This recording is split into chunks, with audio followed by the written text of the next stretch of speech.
दोस्तों नमस्कार, स्वागत है आप सभी का इस चैनल पे। दोस्तों देश भर के लाखों सरकारी कर्मचारियों और पेंशन भोगियों के 8वें पे कमीशन डीए मर्जर को लेकर, साथ ही साथ पुरानी पेंशन को लेकर बहुत ही बड़ी खबर आ चुकी है, जो कि हर कर्मचारी और पेंशन भोगी को जानना बेहद ही जरूरी है।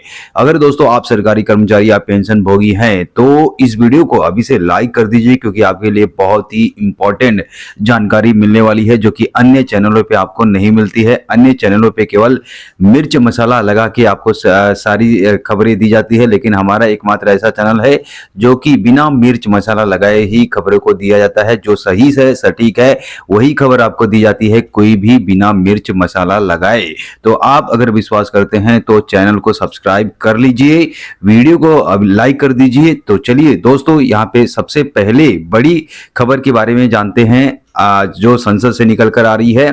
जहां तो आपकी जानकारी के लिए बता दूं कि कल यानी कि 1 दिसंबर को लोकसभा में 8वें पे कमीशन को लेकर सवाल पूछा गया। वहीं पे दोस्तों आज दूसरा दिन है, 2 दिसंबर है। 2 दिसंबर में के दिन राज्यसभा में 8वें पे कमीशन को लेकर सवाल पूछा गया। यानी कि दोस्तों 8वां वेतन आयोग का मुद्दा जो है काफी गंभीर हो चुका है। लोकसभा और राज्यसभा यानी कि संसद के दोनों सदनों में 8वें वेतन आयोग की ही गूंज दिखाई दे रही है। तो उसी कड़ी में दोस्तों आज जो सुमन जी की तरफ से प्रश्न पूछा गया कि क्या सरकार 8वें वेतन आयोग का फायदा जब देगी तब देगी, लेकिन दोस्तों उसके पहले क्या डीए को मर्ज करके कर्मचारियों और पेंशन भोगियों को अंतरिम राहत के तौर पे 1 जनवरी 2026 से अंतरिम राहत का फायदा देते हुए उनकी सैलरी और पेंशन में 20% या 30% की बढ़ोतरी करने वाली है।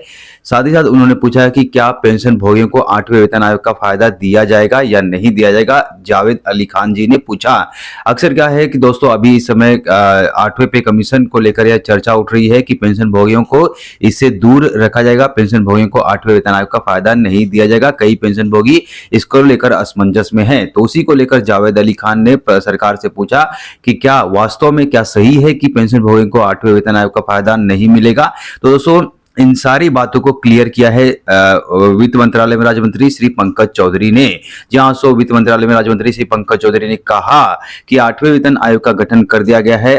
3 नवंबर 2025 को इसको लेकर अधिसूचना जारी कर दी गई है। कमेटी को 18 महीने का समय दिया गया है और उसके बाद कर्मचारियों और पेंशन भोगियों को 8वें वेतन आयोग का फायदा प्रत्यक्ष रूप से दिया जाने लगेगा। वहीं पे दोस्तों वित्त राज्य मंत्री पंकज चौधरी ने कहा कि डीए मर्ज नहीं किया जाएगा। जहां तो मीडिया में खबरें आ रही थी कि डीए को मर्ज किया जाएगा, 50% डीए को मर्ज किया जाएगा, लेकिन दोस्तों यहाँ पे वित्त राज्य मंत्री पंकज चौधरी ने स्पष्ट रूप से कह दिया है कि डीए मर्जर को लेकर सरकार गंभीर नहीं है, कोई भी सरकार इसके ऊपर कदम नहीं उठा रही है। यानी कि दोस्तों डीए को मर्ज नहीं किया जाएगा।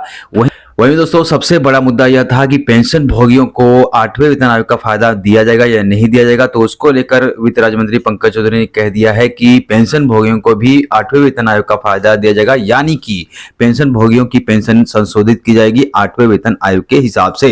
तो दोस्तों जो पेंशन भोगियों में असमंजस की स्थिति थी अब खत्म हो चुकी है, क्योंकि पेंशन भोगियों को भी 8वें वेतन आयोग का फायदा दिया जाएगा। वही दोस्तों अगली बड़ी खबर आ चुकी है पुरानी पेंशन को लेकर।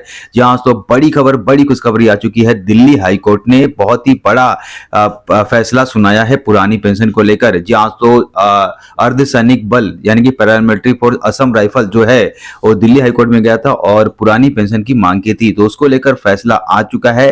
दिल्ली हाईकोर्ट का सख्त आदेश है कि असम राइफल के जवानों पेंशन भोगियों को पुरानी पेंशन का फायदा दिया जाना चाहिए।